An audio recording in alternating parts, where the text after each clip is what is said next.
জানি না কি পাপ করছিলাম, যেই ছেলে গতকালকেও আমার চাক করছিল ওই ফকিরের সাথে আমার বিয়া করায় দিল।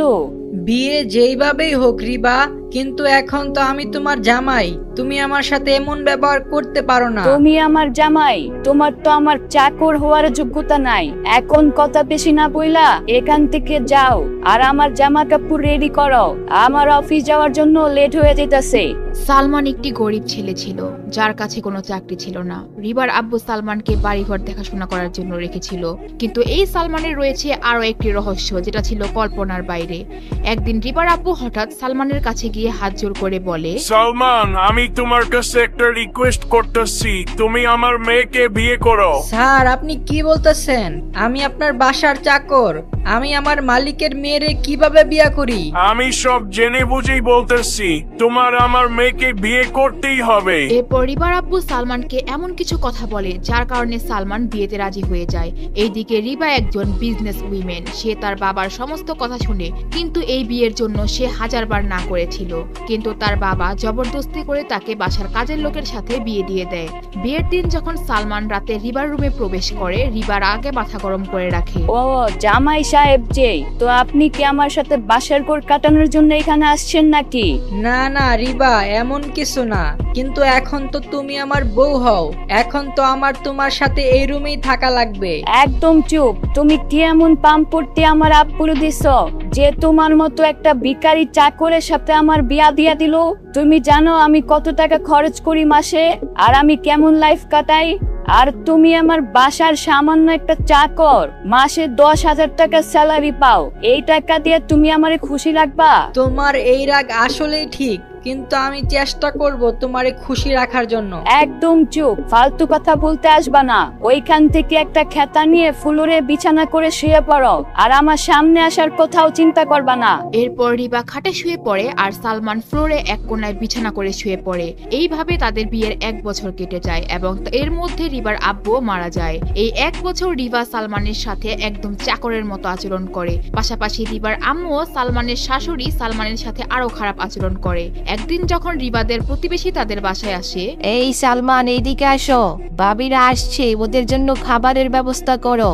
আর শুনো, আমার জুতাগুলো ভালো করে পরিষ্কার করে রাখো, আমি একটু পর বের হব। কিন্তু আম্মি জি, আপনি এনাদের সামনে এগুলা বলতেছেন? এখন তুই আমারে শিখাবি কখন কি বলা লাগবে? চুপচাপ খাবার নিয়ে আয়, আর আমার জুতাগুলা সময় মতো যেন পরিষ্কার থাকে। এরপর সালমান মাথা নিচু করে সেখান থেকে চলে যায়। এরপর সাথে থাকা রিবাদের একজন প্রতিবেশী রিবার আম্মুকে বলে, আরে ভাই, কঠিন ব্যাপার তো। এই ছেলে আপনার মেয়ের জামাই, আপনি ওরে দিয়ে চাকরের মতো কাজ করান কেন? জামাই? আরে জানি না কি এমন খারাপ কাজ করছিলাম জীবনে যে এই ভিখারির মতো একটা ছেলেকে রিবার সাথে বিয়ে দিয়ে দেয়। এখন যেহেতু চাকর, তাহলে তো চাকরের কাজই করবে, তাই না?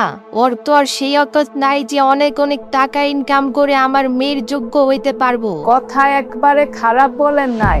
আপনার মেয়ে কত সুন্দর, কত স্মার্ট, শিক্ষিত, কত ছেলেরা রিবাকে বিয়ের জন্য পাগল ছিল, কিন্তু একটা জিনিস বুঝলাম না, রিবার আব্বু এই ছেলের মধ্যে কি এমন দেখলো? সালমান এইগুলা পাশ থেকে শুনে আর তার মনের মধ্যে প্রচুর কষ্ট অনুভব হয়, কিন্তু সে কিছুই বলে না, কারণ তার এইগুলো শুনে অভ্যাস হয়ে গেছে। কিছুক্ষণ পর সেখানে রিবা আসে আর সালমানকে বলে, এই সালমান, চলো আমার সাথে, আজকে আমার ড্রাইভার অসুস্থ, ও আজকে কাজে আসে নাই, তুমি চলো আমার সাথে, আমার অফিসে দেরি হয়ে যাচ্ছে। ঠিক আছে রিবা, আমি এখনই আসতেছি, তুমি কোনো চিন্তা করো না, আমি তোমাকে এখনই অফিসে নামিয়ে দিয়ে আসতেছি। এরপর সালমান রিবার পিছন পিছন যায় আর তাকে নিয়ে অফিসের সামনে নিয়ে আসে।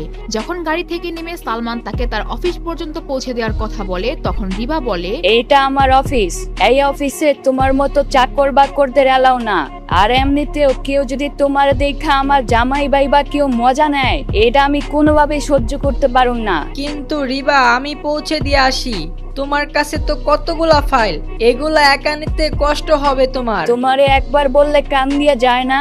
আমি চাই না তোমার মতো ছেলেরে আমার অফিসে নিতে। তুমি আর একটা কথাও বলবা না, এখান থেকে যাও এখন। আর এমনিতেও কালকে আমার বার্থডে পার্টি, আমি চাই না ওইটা খারাপ হোক। তুমি এখন চুপচাপ যাও আর আমার বাসায় গিয়ে সাফ সাফাইয়ের কাজ করো। কি কালকে তোমার বার্থডে? আচ্ছা, তাইলে এইবার সময় হয়ে গেছে। দেখো আমি তোমার জন্য কি সারপ্রাইজ রেডি করি। এরপর রিবা সেখান থেকে চলে যায় আর সালমান একজনকে ফোন দেয়। সালমান রিভার জন্য কিসের সারপ্রাইজের কথা ভাবছে আর কাকেই বা ফোন দিচ্ছে তা জানতে চাইলে শেষ পর্যন্ত দেখতে থাকুন। আর এইদিকে রিভার অফিসে শহরের সবচেয়ে বড় স্বর্ণ ব্যবসায়ী রায়হান রিভার জন্য রুমে অপেক্ষা করছিল। আরে স্যার, আপনি এখানে? আপনি আমার অফিসে আসছেন? আমি তো একদম অবাক হয়ে গেলাম। আমাকে একটা ফোন করতেন, তাহলে আমি আপনার অফিসে চলে যেতাম। আমি জানি আমি আজ পর্যন্ত কারো অফিসে এইভাবে যাই নাই, কিন্তু রিবা তোমার মধ্যে অবশ্যই কিছু একটা আছে। রিভা রায়হানের কথা বুঝতেছিল না। রায়হান কোনো সাধারণ ছেলে না, ঢাকা শহরের একজন সফল ব্যবসায়ী। শহরের শত শত মেয়েরা রায়হানকে বিয়ে করার জন্য পাগল, কিন্তু রায়হান রিবাকে পছন্দ করে ফেলে। দেখো রিবা, আমি তোমাকে একদম সোজাসুজি কথা বলি। আমি তোমার জন্য একটা বিজনেস প্রপোজাল নিয়ে আসছি। তুমি যদি আমার সাথে কানেক্ট হও, তাহলে শহরের বড় বড় বিজনেসম্যানদের কাতারে তোমার নাম আইসা পড়বে। আর এর বাইরেও আমার আরেকটা প্রপোজাল আছে। আমি তোমাকে অনেক পছন্দ করি, আমি তোমাকে বিয়ে করতে চাই। আমি জানি তুমি বিবাহিত, আমি তারপরেও তোমাকে বিয়ে করতে চাই। হঠাৎ এই প্রপোজালে রিভা চমকে যায়। তার এটা স্বপ্নের মতো লাগছিল। সে কবে থেকে চাচ্ছিল তার এই ছোট কোম্পানি আরো অনেক বড় করতে, কিন্তু এইগুলো ভেবেও সে কিছু বলার সাহস পায় না। ঘাবড়ানোর কোনো দরকার নাই, তুমি চাইলে আরো সময় নিয়ে ভেবে দেখতে পারো। তুমি ভাইবা পরে আমাকে জানিয়ে দিও। না না, আমার এই বিজনেস ডিল আর বিয়ের প্রস্তাব দুইটাই রাজি। আমার কোনো সমস্যা নাই, আমি রাজি। কি তুমি সত্যি বলতেছো? তোমার কোনো সমস্যা নাই? ওয়াও, এটা তো আমার জন্য খুব খুশির একটা সংবাদ। হ্যাঁ রায়হান স্যার, আমি বুঝেই সব বলতেছি।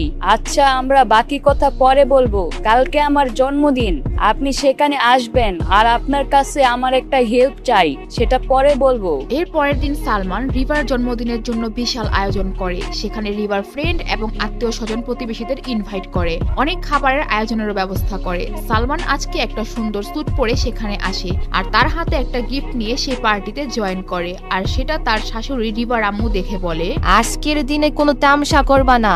আজকের দিনে এই সামান্য 100-200 টাকার গিফট দিয়া আমার মেয়ের মনটা নষ্ট করিস না। আজকে আমি চাই না যে তোর জন্য আমার মেয়ের মুডটা নষ্ট হোক। ঠিক আছে আমি জি, কোনো সমস্যা হবে না। এরপর সেখানে সেই স্বর্ণ ব্যবসায়ী রায়হান হাজির হয় আর সে এসে রিভার সামনে গিয়ে দাঁড়ায়। আর তখন রিভা রায়হানকে চুপি চুপি বলে, আপনি জানেন না আজকে আমাদের সালমানের সাথে কি করতে হবে? হ্যাঁ রিবা, এটা আবার মনে থাকবে না? যদি তোমাকে আমার বউ বানাইতে হয়, তাহলে এই 2 টাকার চাকরের অকাত তো সামনে আনতেই হবে। আজকে তোমার এই ফকিরের বাচ্চা তালাক দেওয়ার জন্য রাজি হয়েই যাবে। এরপর তাদের প্ল্যান মতো রিভা আর রায়হানকে কেকের টেবিলের সামনে নিয়ে দাঁড়ায়। আর তখন তাদের প্ল্যানের মতো রায়হান সবার সামনে বলে, 1 মিনিট রিবা, তোমার আজকে বার্থডে, কিন্তু তোমার জামাই ওইদিকে কেন দাঁড়িয়ে আছে? আজকে তো তার তোমার সাথে থাকার কথা ছিল, তাই না রিবা? রাইট। সালমান, তুমি এইদিকে আসো, একসাথে কেক কাটি। রিভা প্রথমবার সালমানের সাথে এত ভালো আচরণ করলো। এরপর যখন সালমান সেখানে যায় কেক কাটার জন্য, রায়হান হালকা ল্যাং দিয়ে তাকে কেকের মধ্যে ফেলে দেয়। আর সেটা দেখে সবাই হাসাহাসি শুরু করে দেয়। কি হবে এরপর সালমানের সাথে? রিভা আর রায়হান আর কি প্ল্যান করে রেখেছে? সালমান কি আসলেই গরিব? রিভার জন্য কি গিফট এনেছিল সালমান, তা জানতে চাইলে এফএ ফান এফের এই ইউটিউব চ্যানেলটি সাবস্ক্রাইব করে পাশে থাকা নোটিফিকেশন বাটনটি বাজিয়ে রাখুন।